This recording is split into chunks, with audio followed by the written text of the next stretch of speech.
The smell of antiseptic and old floor wax hung heavy in the hospital corridor. Elena sat on a plastic chair that had long lost its color, her hands clasped tight in her lap. She stared at the scuffed linoleum, counting the tiles to keep her breathing steady. The doctor's door opened. Dr. Hayes looked tired. He adjusted his glasses and didn't smile. "Elena," he said, "we need to talk about the bill." Elena stood up, her legs feeling heavy. She followed him into the small office. The air conditioner rattled in the window, a noisy counterpoint to the silence that fell between them. "Your brother's condition has stabilized, but only for the moment, Doctor. The administration has flagged his account. The outstanding balance, plus the projected cost of the operation, is 500,000. The number hit Elena like a physical blow. 500,000. Selling vegetables at the dawn market, barely covered, Hayes said, sitting behind his cluttered desk. He needs the surgery, and he needs it this week. Selling vegetables at the dawn market, barely covered their rent and food. It would take her 3 lifetimes to save that much. "I can pay in installments," Elena said, her voice trembling slightly. "I can work double shifts." Dr. Hayes shook his head slowly. "I'm sorry, Elena. The hospital policy is strict. We need at least 50% up front to book the operating theatre. You have 48 hours. Elena walked out of the hospital into the blinding afternoon sun. The heat radiated off the asphalt, making the air shimmer. She felt dizzy. Noah was the only person she had in the world. She couldn't lose him, not over money. He was barely 20, with his whole life ahead of him. She checked her pockets. She had enough for bus fare, but not enough for a taxi. She walked to the bus stop, her mind racing through her options. She had no assets to sell, no rich friends to borrow from. There was only one option left. She boarded the bus that headed toward the north side of the city, the district of high walls, iron gates, and manicured lawns. She hadn't been there in 5 years.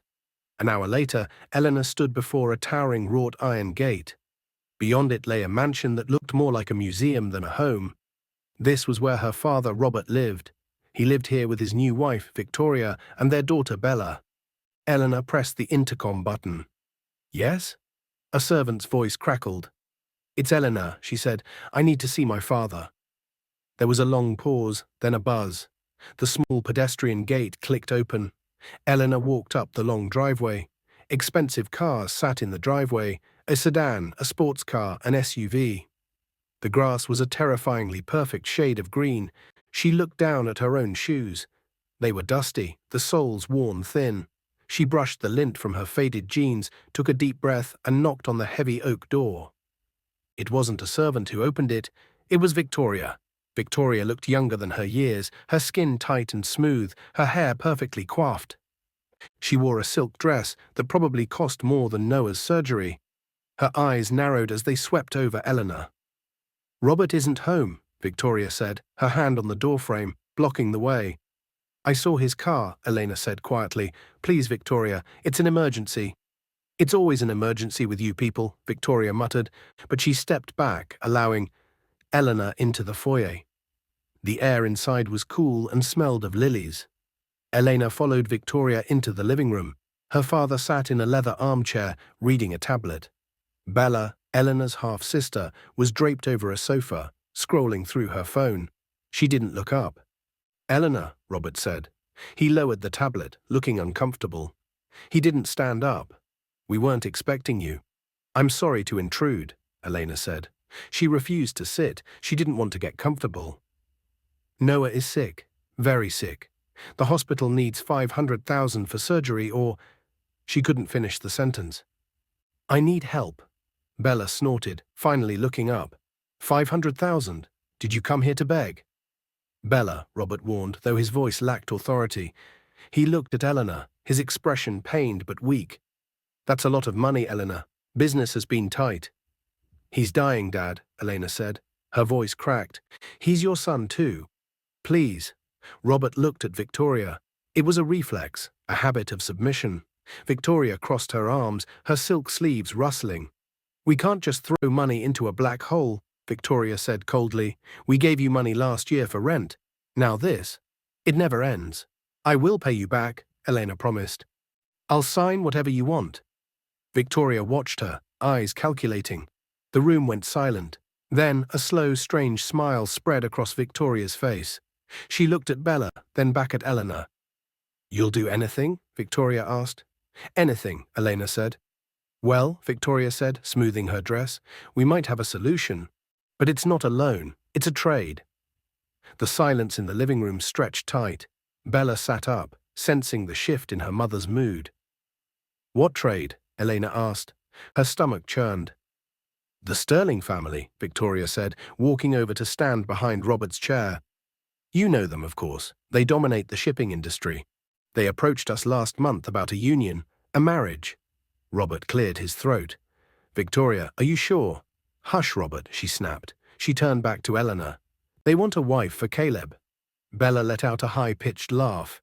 "The bastard! You want her to marry the thug?" Elena frowned. The name sounded familiar. Caleb Sterling. He was the illegitimate son, the black sheep. The tabloids occasionally mentioned him, usually in connection with bar fights, arrests, or drunken scandals. He was the shame of the Sterling dynasty. "They need Caleb to be married to access some family trust," Victoria explained, her voice devoid of emotion. "They asked for Bella, but I will not have my daughter marry a useless, violent criminal, no matter how rich his father is." "He's gross," Bella added, wrinkling her nose. "He's been in jail, like 5 times. He's going to ruin the life of whoever he marries." "Exactly," Victoria said, her eyes locked onto Eleanor's. "But you need money.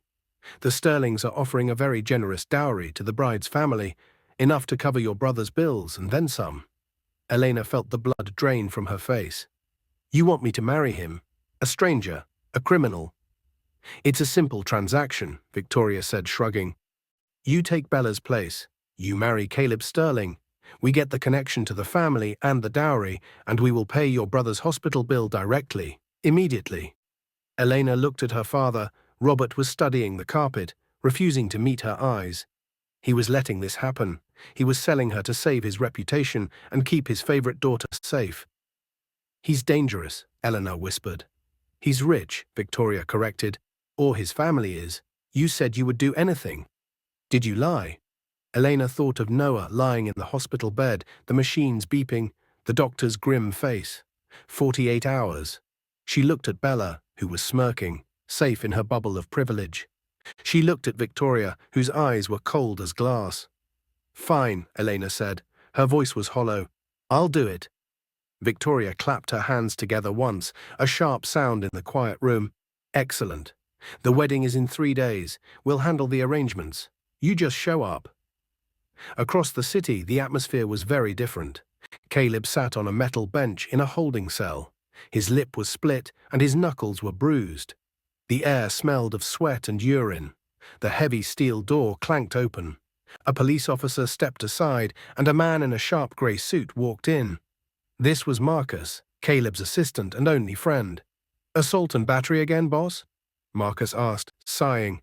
He held out a handkerchief. Caleb took it and wiped the blood from his lip. He didn't look like a victim. He looked bored. A dark smirk played on his lips. "They started it," Caleb said, his voice low and gravelly. "I just finished it." "The bail is posted," Marcus said, "but your father is furious. He says this is the last straw. He wants the wedding to happen immediately." Caleb stood up. He was tall, broad-shouldered, with a hidden power that made the small cell feel even smaller. He rolled his neck, cracking the stiffness away. "Good," Caleb said. "Let him furious. Is everything else in place?" "The trust fund documents are ready for signature immediately after the ceremony," Marcus confirmed quietly. "And the acquisition?" "On track," Caleb said. His eyes, usually perceived as wild by the press, were sharp and calculating. "They think they're marrying me off to neutralize me. They think I'm just a thug looking for a handout." He walked out of the cell, the smirk returning. "Let them think it," Caleb said. "I need a wife to unlock the capital. Once I have that money, I take over the company. Who is the bride?" "The original plan was Bella," Marcus said, falling into step beside him. "But they switched her. You're getting the older sister, the outcast, Elena." Caleb stopped walking. He adjusted his cuffs. "The one they hide away?" "That's the one." "Perfect," Caleb said. "She'll be desperate. Desperate people are easy to manage." The wedding was a hurried, joyless affair held in a small function hall the Sterlings owned. There were no flowers, only stiff rows of chairs. The guests were mostly business associates of the Sterling family, murmuring behind their hands. Elena stood in a corner, wearing a plain white dress she had rented that morning. It fit poorly around the shoulders. She felt ridiculous. "Look at her," she heard Bella whisper to a friend nearby. "She looks like she's wearing a bedsheet. Poor Caleb, I almost feel sorry for him." "Almost." Bella giggled. Victoria stood beside her, checking her watch, looking as if she wanted to be anywhere else. Robert was nowhere to be seen. He had claimed a sudden migraine and stayed home. The music, a recorded track, began to play. Elena walked down the aisle alone. The faces turned toward her were not smiling. They were curious, pitying, or mocking. She kept her chin up, staring straight ahead at the officiant. "For Noah," she repeated in her head, "just for Noah." Then the side door opened and the groom entered. The room went quiet. The murmurs stopped. Elena had expected a brute. She expected the man from the mugshots, disheveled, angry, chaotic. Caleb Sterling walked in, wearing a black suit that was tailored to perfection. He was tall, moving with a predator's grace. His hair was neatly styled, his jawline sharp. There were bruises on his knuckles, stark against the dark fabric of his jacket, but he didn't look like a thug. He looked dangerous, yes, but in the way a loaded weapon is dangerous, sleek, heavy, and controlled. He took his place at the altar and turned to watch her approach. His eyes were dark, unreadable. He didn't smile, but he didn't sneer either. Elena reached him. She felt small beside him. "You're late," she whispered, her nerves making her speak. Caleb looked down at her. Up close, she saw a faint scar on his chin. "Traffic," he said. His voice was deep, vibrating in his chest. "You're Elena." "I am." "You don't look like a Bella," he noted, his eyes scanning her rented dress. "I'm not," she said, finding a strange thread of courage. "I'm the replacement." A corner of his mouth ticked up. It wasn't quite a smile, but it was close. "We have that in common." The ceremony was a blur. The officiant droned on about love and commitment, words that felt like ashes in the air. They exchanged plain gold bands. When Caleb took her hand, his grip was warm and firm. His hand was rough, calloused, swallowing hers completely. "I do," Caleb said. He sounded bored. "I do," Elena said. She sounded tired. "I now pronounce you man and wife," the officiant said, closing his book. "You may... well, you are married." He didn't ask them to kiss. Caleb didn't try. He simply offered her his arm. "Let's go," he said. "The show is over." They walked back up the aisle together. Bella glared at them as they passed, confused by Caleb's polished appearance. Outside, a black sedan was waiting. Marcus held the door open. Caleb gestured for Elena to get in. "Where are we going?" Elena asked as the car pulled away from the curb. "Home," Caleb said. He loosened his tie, the polished mask slipping just a fraction to reveal the exhaustion underneath. "My home, not the mansion. Don't get your hopes up." "I don't have high hopes," Elena said quietly, looking out the window. Caleb glanced at her, surprised by her candor. He said nothing, turning his attention to his phone, typing rapidly. Elena watched the city blur by. She was a married woman now, the wife of a gangster, and she felt utterly alone. The house was in a quiet, older neighborhood. It wasn't a mansion, nor was it a shack. It was a sturdy two-story brick house with a small yard. It looked normal. Caleb unlocked the front door and pushed it open. "After you." Inside, the house was clean, but sparse. There was furniture, a grey sofa, a glass coffee table, a television, but no decorations, no photos, no plants, no clutter. It felt like a hotel room where someone had been staying for a long time. Caleb tossed his keys into a bowl. He turned to Elena, his expression serious. "Let's get the ground rules straight," he said. He leaned against the wall, crossing his arms. "I needed to get married to access a trust fund my mother left me. That's it. That's the only reason you are here." "I know," Elena said. She stood by the door, clutching her small bag of belongings. "I needed money for my brother's surgery. That's the only reason I'm here." Caleb paused. He seemed to assess her again. "Good. We're on the same page. Rule 1, we live separate lives. You have the guest room upstairs." I take the master. Okay, Elena said. Rule 2, no drama, Caleb continued. I have business to attend to. I don't need you asking questions, and I don't need the police showing up here because you got into a fight with your family. I won't cause trouble, Elena said. Rule 3, Caleb said, his voice dropping lower. No romance. We are married on paper. Don't expect flowers. Don't expect dates.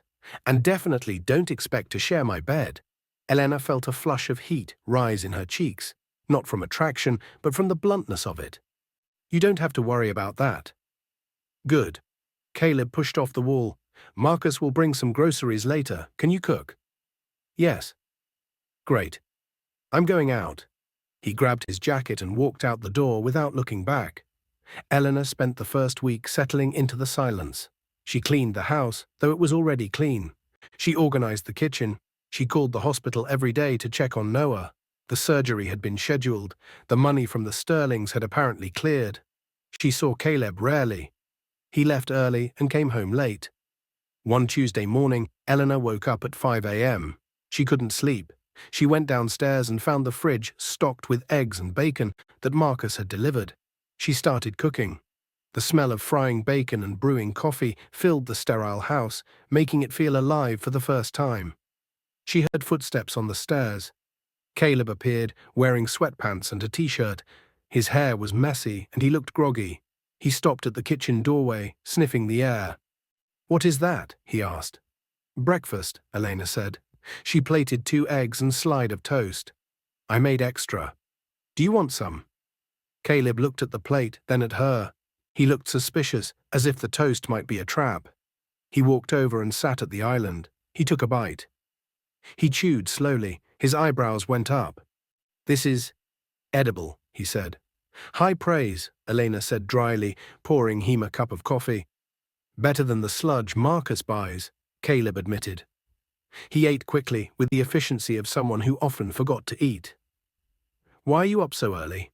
Habit, Elena said. I used to work the morning market. Caleb paused, his fork hovering. The vegetable market? On 4th Street? Yes. I thought you were a princess, Caleb said, living in the tower with Daddy. No, Elena said simply. That's Bella. I lived with my brother and late mother in the East End. Caleb studied her. He looked at her rough hands, her cheap clothes, the way she drank her coffee black. You rented the dress, he stated. It wasn't a question. Excuse me? The wedding dress. I saw the tag inside the sleeve when we were in the car. It was a rental. Elena looked down at her mug. My father didn't want to buy one. He said it was a waste of money since it was just you. The air in the kitchen shifted. Caleb went still. His jaw tightened. Is that so? Caleb said softly. He stood up, taking his plate to the sink. He rinsed it out. When he turned back to her, his expression was unreadable again. I have to go, he said. He left the house. Outside, Marcus was waiting in the car. Caleb slid into the passenger seat. Marcus, Caleb said, staring at the front door of his own house. Yeah, boss? Look into Elena's background. Deep dive. I want to know everything about how she grew up. And specifically how that family of hers treated her. A few days later, Elena stood in front of Celine's Bridal, the high-end boutique where she had rented the dress. She held the garment bag carefully. It was due back today. She pushed open the glass door. The air conditioning was frigid. A salesgirl with heavy makeup looked up from behind the counter. She scanned Elena's jeans and t-shirt with a sneer. Deliveries are in the back, the girl said, looking back down at her magazine. I'm here to return a rental, Elena said, walking to the counter. She laid the bag down. The girl sighed, loud and exaggerated. She stood up and unzipped the bag. She inspected the hem with pinched fingers. It's dirty, the girl accused. I wore it for 2 hours, Elena said. It's spotless. I see dust, the girl insisted. She looked at Elena with pure malice. You people always try to cheat us, renting things you can't afford, pretending to be high class. It's pathetic, really. Look at you. You don't belong in a store like this. Elena felt the familiar sting of shame. She opened her mouth to argue, but her voice failed her. The bell above the door chimed. Is there a problem? The voice was cold, sharp, and commanded instant attention. Elena turned. Caleb was standing there. He wore a charcoal suit, no tie, looking every inch the wealthy businessman, though the dangerous edge was still there. Marcus stood silently behind him. The salesgirl's eyes went wide. She recognized the suit, the watch, the aura of money. She didn't recognize the man from the tabloids.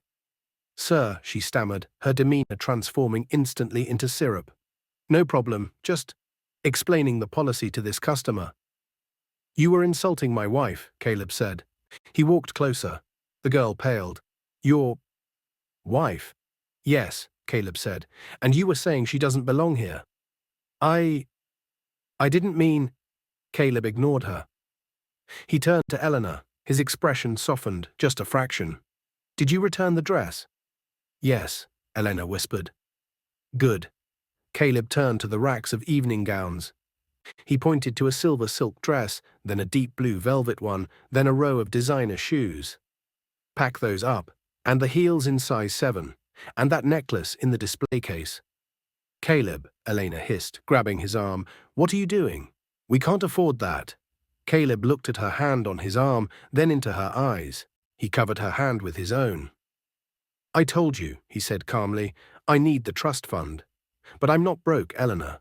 You are my wife. You will not be disrespected." He turned to the salesgirl who was shaking. "Put it all on my card, and if you ever speak to her like that again, I will buy this building and fire you." 10 minutes later, they walked out. Marcus carried the bags. Elena felt dazed. "You shouldn't have done that," she said as they reached the car. "That was thousands of dollars." "Consider it a uniform," Caleb said, opening the door for her. "If you're going to be Mrs. Sterling, you need to look the part. It annoys my stepmother when you look poor. And I love annoying my stepmother." He handed her a small velvet box. Inside was a delicate diamond pendant, simple, understated, and beautiful. "Wear it," Caleb said. "It suits you." Elena touched the cool metal. "Thank you," she said softly. Caleb looked away, staring down the street. "Don't get used to it," he muttered. But the harshness was gone from his voice. The warmth of the gift didn't last. 2 days later, Elena's phone rang. It was the hospital administration. "Mrs. Sterling," the administrator said, "we are calling regarding the outstanding balance." Elena froze in the kitchen. "The balance? My father, the transfer was supposed to go through last week." "We haven't received any payment, ma'am. We cannot proceed with the surgery tomorrow without the deposit." Panic, cold and sharp, spiked in her chest. "I'll handle it," Elena said. "Don't cancel the surgery, please." She hung up and ran out the door. She didn't call Caleb. This was her deal, her burden. She took a taxi to her father's mansion, counting the minutes. When she arrived, the front gate was open. She stormed up the driveway. She found them on the patio. Victoria was drinking iced tea. Bella was holding a brand new designer handbag, showing it off to the maid. Robert was nowhere to be seen. "You didn't pay," Elena said, her voice shaking with rage. Victoria looked up over her sunglasses. "Hello to you too, Eleanor." "The hospital just called," Eleanor said, stepping onto the patio. "You promised. I married him. I did my part. Where is the money?" "Oh, that." Victoria waved a hand dismissively. "We had some cash flow issues. Robert had to settle some debts first. We'll pay it next month." "Next month?" Elena screamed. "The surgery is tomorrow. He will die if he doesn't get it." "Don't be dramatic," Bella sneered, stroking her new bag. "He's always sick. He can wait." Eleanor looked at the bag. It was a Birkin. It cost more than the surgery deposit. "You bought a bag," Elena said, her voice dropping to a whisper. "You bought a bag with the dowry money intended for my brother's life." "It's our money," Victoria snapped. "We earned it by dealing with that thug's family. You should be grateful we let you represent us." "You are monsters," Elena said. She stepped forward. "I'm going to tell Dad. I'm going to tell everyone." Victoria stood up so fast the chair scraped loudly against the stone. She swung her hand. Crack. The slap echoed across the garden. Eleanor's head snapped to the side. Her cheek burned like fire. She stumbled back, clutching her face. "Get out," Victoria hissed. "You are nothing. You are a beggar we allowed inside. Get out before I call security." Elena looked at them through tearing eyes. Bella was smirking. Victoria was adjusting her ring, looking annoyed that she had to exert herself. Elena turned and ran. She didn't remember the trip back. She stumbled into Caleb's house, her face throbbing, her heart in shatters. Caleb was in the living room, reviewing documents with Marcus. He looked up as the door opened. He saw her. He saw the tears. And then he saw the bright red handprint on her pale cheek. Caleb was across the room in a second. The papers fell to the floor. "Who?" Caleb asked. His voice was terrifyingly quiet. "It doesn't matter," Elena sobbed, trying to hide her face. "Family issues." Caleb gently took her wrist and pulled her hand away. He inspected the mark. His eyes were dark, a storm gathering behind them. "Your father." "Victoria," Elena whispered. "They didn't pay. They spent the money on a bag." "Noah, the surgery is tomorrow." Caleb went very still. He looked at Marcus. "Marcus," Caleb said. "On it, boss," Marcus said, already dialing a number on his phone as he walked into the kitchen. Caleb guided Elena to the sofa. He sat her down. He didn't hug her. He held on to his rules, but he sat close. "Go wash your face," he said gently. "Put some ice on it." "I have to fix this," Elena said, panicking. "I have to find the money." "Go wash your face, Elena," Caleb repeated. "Let me worry about the rest." The next morning, Elena woke up with a swollen cheek and a heavy heart. She walked downstairs, dreading the call to the hospital to cancel the surgery. But the house was empty. Caleb was gone. Her phone rang. It was her friend Mia. "Elena, I have news. C&S Group is hiring. I know someone in HR. I got you an interview for this afternoon." Elena blinked. C&S Group was the fastest growing tech and logistics conglomerate in the city. "Mia, I can't. I'm a mess." "You need a job, right? Especially if your dad is being a jerk. Just go. Please." Elena looked at her reflection. With some concealer, she could hide the mark. She needed money. If the Sterlings wouldn't pay, she had to earn it. She dressed in her best professional clothes, which were old but neat, and took the subway to the C&S Tower. It was a skyscraper of glass and steel. She checked in at the reception. While she waited, she heard a familiar, shrill laugh. "Can you believe it? He actually married her." Elena froze. Walking out of the elevator were Chloe and Brad. They were her tormentors from university. Rich, entitled, and cruel. Chloe spotted her. Her eyes widened, then narrowed. "Well, look who it is," Chloe said, walking over. She wore a C&S employee badge. "Elena, what are you doing here? Janitorial interviews are in the basement." Brad laughed. "Be nice, babe. She's a married woman now. Mrs. Thug, right? How is the gangster life?" "I'm here for an interview," Elena said, clutching her resume. "Here," Chloe scoffed. "Please, I'm the senior manager of the department you're applying to. Do you really think I'd hire you?" Elena felt her confidence crumble. "Chloe, please, I just need a chance." "Go home, Elena," Chloe sneered. "Go back to your loser husband."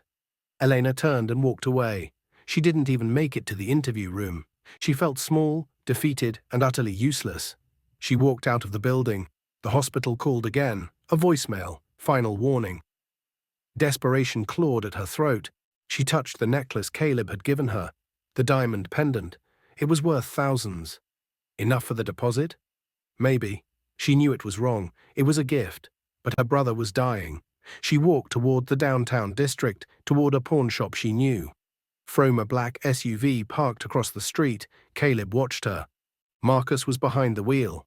"She's going to the pawn shop, boss," Marcus said. "She's going to sell the necklace." Caleb's jaw tightened. "She's desperate. Her family cut her off." "Should I stop her?" "No," Caleb said, watching Elena stop in front of the shop with the barred windows. "Let's see what she does." Elena stood at the door of the pawn shop. She took the necklace off. She looked at it. She remembered Caleb standing up for her in the boutique. "You are my wife." She couldn't do it. It was the first time anyone had protected her in years. To sell it felt like a betrayal worse than Victoria's. She clasped the necklace back around her neck. She turned away from the shop. "She kept it," Marcus said, sounding surprised. Caleb let out a breath he didn't know he was holding. "Yeah, she did." Elena began to walk home, taking a shortcut through a narrow alleyway to save time. "Boss," Marcus said, his voice tense, "look at the corner." 3 men were stepping out of the shadows in the alley. They blocked Elena's path. "Hey, sweetheart," one of them said. Nice necklace. Elena backed up, but she hit a brick wall. The men closed in. They were gritty, smelling of stale alcohol. Give us the jewelry, the leader growled, pulling a knife. Elena froze. She grabbed the pendant. No, please. Don't make me cut it off you, the man sneered. He lunged. Suddenly, a blur of motion erupted from the street entrance. Caleb didn't shout. He didn't threaten. He just hit. He tackled the leader, driving him into the pavement with a bone-crunching thud. The knife skittered away. The other two men hesitated, stunned. Caleb stood up. He adjusted his jacket. His eyes were cold, terrifyingly empty of mercy. You made a mistake, Caleb said. The two men rushed him. Caleb moved with the efficiency of a trained fighter. He sidestepped a punch, grabbed an arm, and snapped it. He kicked the second man in the knee, sending him crumbling to the ground. It was over in 10 seconds. Caleb looked down at them, breathing heavily, his knuckles split again. He turned to Elena. She was shaking, pressed against the brick wall. Elena, he said. The violence vanished from his voice. He walked over to her. She flinched. He stopped. I'm not going to hurt you, he said softly. He reached out and gently touched her arm. Elena looked at him, really looked at him. He wasn't just a thug. He had followed her. He had protected her. The adrenaline crashed. She collapsed into his chest, sobbing. I tried, she cried. I tried to sell it. I'm so sorry. I needed the money for Noah. They didn't pay. Victoria didn't pay. Caleb wrapped his arms around her. He held her tight, his chin resting on the top of her head. I know, he murmured. I know. He walked her back to the car. They drove home in silence, Elena shivering despite the heat. Inside the house, Caleb sat her on the sofa. He went to the kitchen and came back with a glass of water and a first aid kit for his knuckles. Why didn't you tell me? Caleb asked, dabbing alcohol on his cuts. You said separate lives, Elena whispered. You said you didn't want my drama. Caleb stopped. He looked at her, guilt flashing in his eyes. I was wrong, he said. You're my wife, Elena. Your problems are my problems. He reached out and wiped a tear from her cheek. His thumb lingered on her skin. The distance between them, usually so carefully maintained, evaporated. You didn't sell the necklace, he said. I couldn't. You gave it to me. Caleb looked at her lips, then up to her eyes. The air in the room grew heavy, charged with something new. It wasn't gratitude. It was need. He leaned in. Elena didn't pull away. He kissed her. It wasn't gentle at first. It was desperate, and release of all the tension and fear of the last few weeks. Then it softened. Elena's hands found their way to his shoulders. Caleb pulled back slowly, resting his forehead against hers. No more separate lives, he whispered. Next morning, the world felt different. Pack your bags, Caleb said over coffee. He looked happier, lighter. Why? Where are we going? We're moving. A friend of mine has a place in the city. He's traveling. He said we can use it. It's safer, closer to the hospital. They moved that afternoon. The new house was a penthouse apartment overlooking the skyline. It was breathtaking. Elena walked around the spacious living room, afraid to touch anything. This is your friend's place, she asked. Something like that, Caleb said, hiding a smile. Her phone rang. It was Dr. Hayes. Elena braced herself for the bad news. Elena, Dr. Hayes said, I have good news. The payment cleared this morning, full amount. We're prepping your brother for surgery now. Elena dropped the phone. They paid? My father paid. She turned to Caleb. He paid. He finally paid. Caleb smiled, sipping his Kiwi. That's great news, Elena. I have to go thank him. Maybe he does care. Caleb's smile faltered slightly. Elena, are you sure it was him? Who else would it be? Victoria must have changed her mind. She rushed out. Caleb watched her go, shaking his head but saying nothing. Elena arrived at the mansion. The gate was locked, but she buzzed until the maid let her in. She found Robert in the garden. Dad, she cried, hugging him. Thank you. Thank you for paying the bill. Robert stiffened. He pulled away, looking confused. Elena, what are you talking about? I didn't pay anything. Elena froze. What? I'm broke, Elena, Robert admitted, his voice low. The business is failing. Victoria spent the last of our cash reserves. I didn't send a dime. Then who? Elena walked out of the mansion, her mind spinning. If Robert didn't pay, and she didn't pay, she met Mia at a coffee shop downtown. It doesn't make sense, Elena said. 500,000 just appeared. Maybe a secret admirer, Mia joked. Then she checked her phone. Hey, did you check your email? You got a notification. Elena opened her email. Dear Miss Sterling, we are pleased to offer you the position of Junior Logistics Coordinator at C&S Group. Please report on Monday. I got the job, Elena gasped. But I didn't even interview. She looked at the email again, signed by HR Dept, Office of the CEO, the necklace, the house, the thugs, the bill, the job. She thought of Caleb, the way he handled the police, the way he bought the jewelry without blinking, the way Marcus called him boss. He's not a thug, Elena whispered. That evening, Elena made Caleb's favorite dinner, steak and roasted potatoes. She lit candles. When Caleb came home, he looked tired, but his face lit up when he saw her. What's the occasion? He asked, loosening his tie. Just celebrating, Elena said. She walked over and hugged him. My lucky charm. They ate, talked, and laughed. For the first time, they were just a couple. After dinner, Caleb put on some slow jazz. He pulled her up to dance. They swayed in the middle of the living room, the city lights twinkling below them. Elena, Caleb said, his voice serious. I need to tell you something. About me. About who I really am. You don't have to, Elena said, resting her head on his chest. I know you're a good man. That's all that matters. No, it's more than that, Caleb said. The things you've heard. The reputation. It was all a cover. I had to protect myself until I could take back what was mine. He was about to say, I am the CEO of C&S Group. He was about to say, I paid the bill. But Elena's breathing had evened out. She was asleep, exhausted by the emotional roller coaster of the week. Caleb smiled softly. He kissed her forehead. Tomorrow, he promised. I'll tell you tomorrow. Across the city, Victoria and Bella were raging. Who paid the bill? Victoria screamed, throwing a vase. If Robert didn't pay, who did? I asked around, Bella said, holding her phone. My boyfriend knows a guy in the hospital billing department. He said the check came from a private account. Whose account? Caleb Stone, Bella said. Victoria frowned. Who is Caleb Stone? I googled him. He's the CEO of C&S Group, the billionaire. Why would a billionaire pay for Elena's brother? Victoria asked. Bella's eyes went wide. Wait. Caleb Sterling. Caleb Stone. C&S. Caleb and Stone. Bella grabbed her purse. I'm going to C&S. I need to see this. Bella drove to the C&S tower. It was late, but lights were still on. She bluffed her way past the night guard by flirting, getting as far as the executive parking garage. She hid behind a pillar as the elevator dinged. Caleb walked out. Marcus was with him.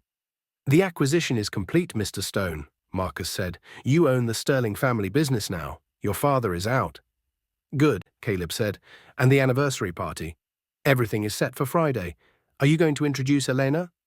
Yes, Caleb said, smiling, a real smile. I'm going to introduce her as my wife and the co-owner of everything I have. It's time she knew the truth. They got into a Rolls-Royce. Bella stood in the dark, her mouth open. The thug she had rejected was a billionaire, a king in disguise. And Elena, pathetic Elena, was about to be his queen. Bella's shock turned to cold, hard jealousy. She dialed her mother. Mom, Ishishia, Bella said. We made a mistake, a big one, but I know how to fix it. Elena started work at C&S on Monday. She kept her head down, avoiding Chloe. But Chloe wasn't done. Chloe dumped a pile of files on Elena's desk. Finish these by noon, or you're fired. It was impossible work, incorrect data, missing pages. Elena realized it was a setup. She pulled out her phone and set it to record, placing it face down on the desk. Chloe, Elena called out, these files are corrupted. Did you give me the wrong ones? I gave you what you deserve, Chloe sneered. You think you're special because of your little job? You're trash, Elena, just like your husband. I'm going to make sure you fail. Is that official company policy? Elena asked calmly. I am the policy, Chloe laughed. At noon, Chloe dragged Elena into the conference room where 3 executives were waiting. She didn't finish the work, Chloe announced. She's incompetent. Elena stood up. May I play something? She played the recording. Chloe's voice, cruel and admitting sabotage, filled the room. The executives' faces turned to stone. "Chloe," the head VP said, "pack your things. You're done." Chloe screamed as security escorted her out. As she passed the lobby, she saw a man walking in. It was Caleb. "You," Chloe shrieked at him. "Your wife got me fired. You trash." Caleb stopped. He looked at her coolly. The entire lobby staff stood up and bowed their heads. "Good morning, Mr. Stone," the receptionist chorused. Chloe froze. She looked at Caleb, then at the staff. "Mr. Stone?" "Goodbye, Chloe," Caleb said, walking past her to the private elevator. Caleb reached his office. He was ready. Tonight he would tell Elena. His phone rang. Unknown number. "Hello?" "Hello, Caleb," Bella's voice purred. "Or should I say Mr. Stone?" Caleb went rigid. "What do you want, Bella? I know your secret, and I know you haven't told Elena yet. If you don't meet me right now at the Plaza Hotel, I'm going to call her, and I'm going to tell her that you bought her, that you've been lying to her face every single day. I'll twist it so bad she'll never look at you again." "Don't you dare," Caleb growled. "Room 402. Now."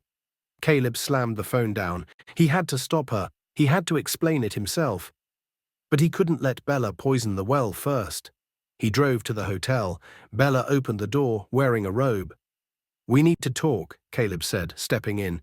"You leave Elena out of this." "Thirsty?" Bella asked. She handed him a water. Caleb ignored it. "How much do you want to stay silent?" "I don't want money," Bella said, moving closer. "I want what Elena has. I want you." "You're delusional," Caleb said. He felt suddenly dizzy. The room spun. "Did I mention I drugged the water?" Bella smiled. Caleb reached for the door, but his legs gave out. He fell onto the bed. Bella climbed over him, pulling his shirt open, snapping photos with her phone. "Smile, honey," she whispered. The next morning, Elena was making coffee when the doorbell rang. It was Victoria. She held a manila envelope. She looked strangely triumphant.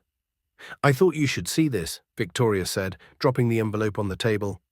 "Caleb was with Bella last night." "I don't believe you," Elena said. "Open it." Elena opened the envelope. Photos of Caleb passed out on a hotel bed, with Bella draped over him. Elena stared at them. She knew Caleb. She knew Bella. "He looks drugged," Elena said quietly. "He's not kissing her back. His eyes are closed." Victoria's smile faltered. "He was there. He cheated." "No," Elena said. "He didn't. You set him up." "Maybe," Victoria sneered, "but did he tell you who he is? Did he tell you he's a billionaire? That he owns C&S? That he paid your brother's bill just to keep you indebted to him?" Elena stopped. "What? He's Caleb Stone. He used you to get his trust fund, Elena. He bought you. You're just a transaction to him, a paid pet." Victoria left. Elena stood in the silence. The photos didn't hurt her. She trusted Caleb's heart. But the lies, the secret identity, the fact that he was her boss, her savior, and her husband, and he had never trusted her enough to say it, that broke her.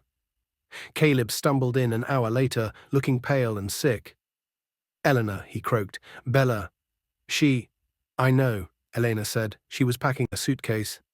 "No, nothing happened," Caleb pleaded, grabbing her hand. "She drugged me. I went there to stop her from telling you." "From telling me that you're a billionaire?" Elena asked. Caleb froze. "From telling me you paid for Noah?" Elena continued, tears streaming down her face. "Why didn't you tell me, Caleb? Did you think I was like them? Did you think I was after your money?" "No," Caleb said. "I wanted to protect you. I wanted the right moment." "There is no right moment for lies," Elena said. "I married a man I thought was my partner, but you were just my benefactor playing a game."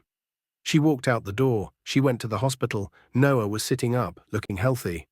"Elena," her brother beamed. "Caleb was just here yesterday. He's such a cool guy. He promised me he would always take care of you. He said he loves you more than anything." Elena sat down, burying her face in her hands. On the TV in the corner, a news report flashed. Breaking news. Caleb Stone, formerly known as the illegitimate Sterling son, officially takes over Sterling Industries. In a public announcement, he credits his success to his wife, Elena. Elena looked at the screen. She saw Caleb's face, tired, sad, but determined. He fought for this, Elena realized. He fought everyone. And I just walked away. 3 weeks later, the Sterling Empire had collapsed under Caleb's hostile takeover. Robert was bankrupt. Victoria and Bella were being evicted, their luxury bags sold to pay legal fees. They had lost everything. Elena was staying in a small apartment. She had resigned from C&S, unable to face Caleb. But she couldn't sleep. She missed him. She missed the quiet mornings. She missed the man who defended her honor in a dress shop and fought thugs in an alley. She picked up her phone. "Hello." Caleb's voice was raspy. "Meet me," Elena said, "where we first met." "The altar?" "No," Elena said, "the vegetable market, where I really come from." She waited by the empty stalls at dawn. Caleb arrived. He wasn't wearing a suit. He wore jeans and a t-shirt, looking like the man she had breakfast with. He looked terrified. "Elena," he said, I'm so sorry. I was used to everyone wanting something from me. I was afraid if you knew about the money, it would change us." "It did change us," Elena said. "It made you a liar." Caleb flinched. "I know. But," Elena stepped closer, "you paid for my brother. You saved his life. You protected me when no one else would." "I love you," Caleb said. "I don't care about the company. I don't care about the money. I just want you back." Elena looked at him. She saw the fear in his eyes. The fear of losing the only real thing he had found. "I don't want Caleb Stone, the billionaire," Elena said. "Then who do you want?" "I want the guy who liked my eggs and toast." Elena smiled, tears brimming. "I want the guy who thinks he's tough but holds me when I cry." Caleb closed the distance. He fell to his knees on the dirty market pavement. "Marry me," Caleb said. "For real this time. No contracts, no trust funds, just us." "Yes," Elena said. He stood up and kissed her. It was a kiss of promise, of equality, and of a future built on truth. They walked out of the market hand in hand, leaving the shadows behind them, stepping into the light of a new day.